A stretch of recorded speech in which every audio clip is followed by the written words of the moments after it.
تو اب یہ جو جھڑپیں ہوئی ہیں، یہ جھڑپیں بھی بنیادی طور پہ وہی بات ہے کہ کچھ شرارتی عناصر بھی پیچھے ہیں اور کچھ اپنے اپنے مقاصد بھی ہیں، لیکن میں نے کہا تھا کہ یہ جھڑپیں جو ہیں یہ معمول کی جھڑپیں ہوں گی، ہلکی پھلکی موسیقی چلتی رہے گی، لیکن بالآخر اسی طرف جانا ہے۔ روڈ میپ وہی ہے، پیس پروسیس کا روڈ میپ ہے، روڈ میپ وہی ہے کہ دونوں ملکوں کے درمیان امن سے، اور دنیا میں یہ دونوں ملک جو ہیں آپ کو ان فیوچر 60 دنوں کے بعد بڑھتے نظر آئیں گے۔ بٹ صاحب، ابنائے ہرمز کا جو معاملہ ہے، ہم دیکھتے ہیں کہ ایک بڑے ٹول کے طور پر استعمال کیا ایران نے۔ ابھی امان اور ایران کے درمیان اس پہ بھی مذاکرات رہے ہیں کہ ابنائے ہرمز کا معاملہ ہم نے کیسے سیٹل کرنا ہے، کیونکہ دونوں فریق سے وہ اسٹیٹ گزرتی ہے۔ تو کیا امریکہ کو یا جو عرب ممالک باقی ہیں مشرق وسطی میں، ان کو یہ خدشہ ہے کہ ایران کبھی جس طرح اس جنگ میں استعمال کیا کر سکتا ہے؟ تو ایک فائنل سیٹلمنٹ ہونی چاہیے کہ ابنائے ہرمز کا جو معاملہ ہے وہ کیسے ہو۔ ایران اور عمان جو ایک طرف سوچ رہے ہیں، امریکہ ایک طرف سوچ رہا ہے کہ ایران کا کنٹرول کم ہو۔ اسی وجہ سے یہ جو ہے معاملات ابھی بھی ہم دیکھ رہے ہیں کشیدگی بڑھ رہی ہے۔ شعیب، دنیا کی سرحدیں کھل رہی ہیں۔ اس کا آغاز آپ کہہ لیں کہ برلن کے درمیان جو تھا، مشرقی و مغربی جرمنی کی سرحدیں، دیوار برلن ٹوٹنے سے ہوا، یا اس کے بعد جو ہے وہ یورپ کے نے اپنے آپس میں ایک ایگریمنٹ کیا اور اپنی سرحدوں کو اوپن کیا، لیکن یہ سرحدیں آہستہ آہستہ کھل رہی ہیں۔ سی پیک جو ہے یہ بھی ان سرحدوں کو کھولنے کی طرف اشارہ کرتا ہے، روڈ بیلٹ بھی جو ہے وہ بھی ان سرحدوں کو کھولنے کی طرف اشارہ کرتا ہے۔ مسئلہ یہ ہے کہ دنیا نے آپس میں ایک دوسرے کے ساتھ انگیج ہونا ہے، ایک دوسرے کے ملکوں میں آنا ہے، جانا ہے، ٹریڈ کرنی ہے، لوگوں کا آنا جانا، سارا کچھ ہونا ہے۔ تو یہ تبھی ممکن ہوگا جب اس طرح کی سینکشن نہ ہو، مطلب جہاں ساری دنیا کھل رہی ہوگی وہاں پہ ابنائے ہرمز جیسے بحری راستے کیا بند کرنے سے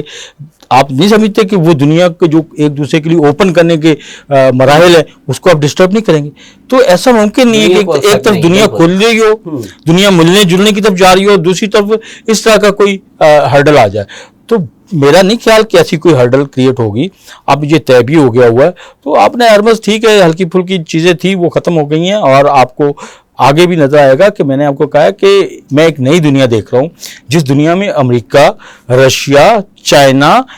فرانس، برطانیہ، جرمنی اور یہ ساری دنیا کے بڑے ممالک جو ہے، جس میں G8 کے بھی ہوں گے، یہ سارے جو ہے یہ آپس میں ملنے کی باتیں کریں گے، آپس میں ایک دوسرے کے چیزوں سے فوائد حاصل کرنے کی باتیں کریں گے۔ اب ڈیمیجز کا دور نہیں رہے گا، ڈیمیجز بہت ہو گئے ہیں، اب ترقی کا دور رہے گا۔ اچھا سر، کراچی میں دہشت گرد جو ہے وہ ایک حملہ ہوا رینجرز ہیڈ کوارٹر پہ، اور TTP کی ایک تنظیم ہے الاحرار جماعت جو ہے اس نے وہ جماعت حرار، جی۔ اب ہم دیکھتے ہیں کہ افغانستان اور انڈیا سپانسرڈ ہے، ظاہر بات ہے TTP ہو یا باقی جو جماعتیں، پاکستان نے باقاعدہ جو ہے وہ ناظم الامور کو طلب بھی کیا، ریکارڈ بھی احتجاج کروایا، لیکن ہم دیکھتے ہیں کہ پاکستان میں جب بھی کوئی ڈیولپمنٹ ہوتی ہے، اچھی ڈیولپمنٹ، چاہے وہ پاکستان کا سازی کا کردار ہو، پاکستان میں ایک پولیٹیکل اسٹیبلٹی ہو، تو یہ حملہ کیا جاتا ہے۔ تو یہ کیسے دیکھ رہے ہیں؟ کیونکہ سیکورٹی کے معاملات جب تک حل نہیں ہوں گے، اور کراچی جیسے شہر میں یہ حملہ ہو رہا ہے،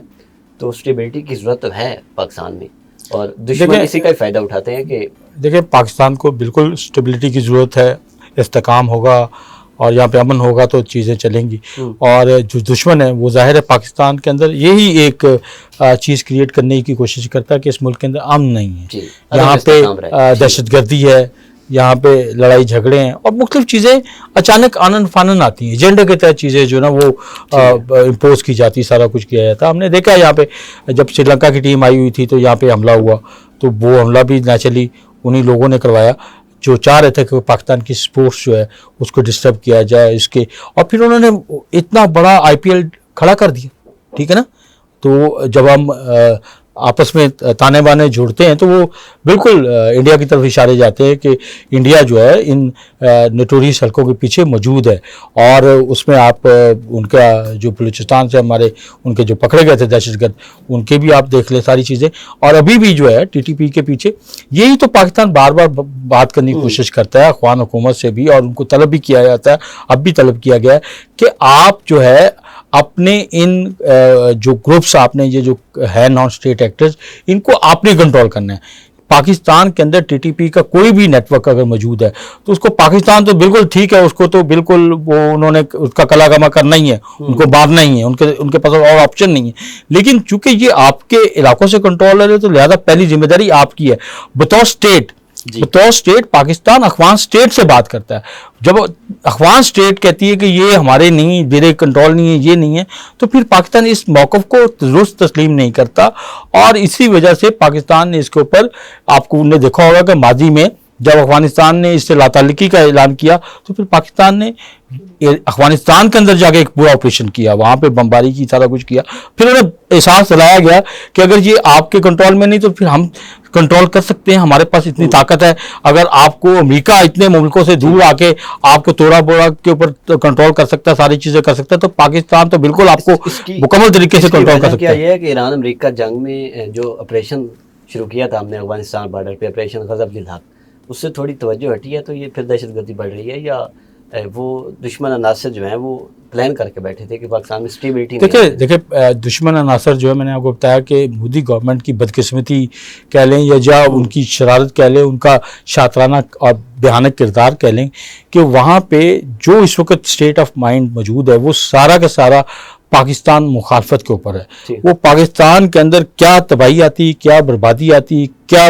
یہاں پہ حالات خراب ہوتے، ساری چیزیں وہ اس کے اوپر رہ کے کرتے ہیں. اس کے لیے کہیں کراچی میں امن و امان کا مسئلہ کریٹ کرنا ہو، کہیں ہمارے وزیرستان میں کوئی پرابلم کریٹ کرنی ہو، کہیں ہمارے کے پی میں کوئی کرنا ہو، کہیں بلوچستان میں کوئی ہماری ٹرین کے اوپر حملہ کرانا ہو، تو کوئی موقع جانے نہیں دیتے ہیں. لیکن نیچرلی پاکستان نے یہ ساری چیزیں جو ہیں دنیا کے سامنے رکھ دی ہیں، ایکسپوز کر کے رکھ دیا ہے کہ انڈیا کا کردار کتنا بھیانک ہے، کتنا گندا ہے. اور پھر 10 مئی کے بعد پاکستان نے جس طریقے سے ان کو ایک آپ کہہ لیں کہ پورا منہ توڑ جواب دیا ہے آپریشن سندور کے بعد، جو ان کے ساتھ پاکستان نے جو ان کو جس کے وہ ڈیزرو کرتے تھے انڈین حکام، جو ان کو جواب دے دیا. اب میرا خیال ہے کہ ٹھیک ہے، یہ وہ چیزیں کرنے کی کوشش کرتے رہتے ہیں، لیکن میں سمجھتا ہوں کہ پاکستان اب اس پوزیشن میں ہے کہ اپنے دشمنوں سے خود نپٹ سکے. اچھا بٹی صاحب، 27 جولائی کو الیکشن ہے آزاد کشمیر میں. آج ایک ڈیولپمنٹ آئی ہے، آزاد کشمیر کی جو سپریم کورٹ ہے اس نے پی ٹی آئی کی عبوری جو رجسٹریشن کرنے کا حکم تھا، ہائی کورٹ کا فیصلہ، وہ معطل کیا ہے.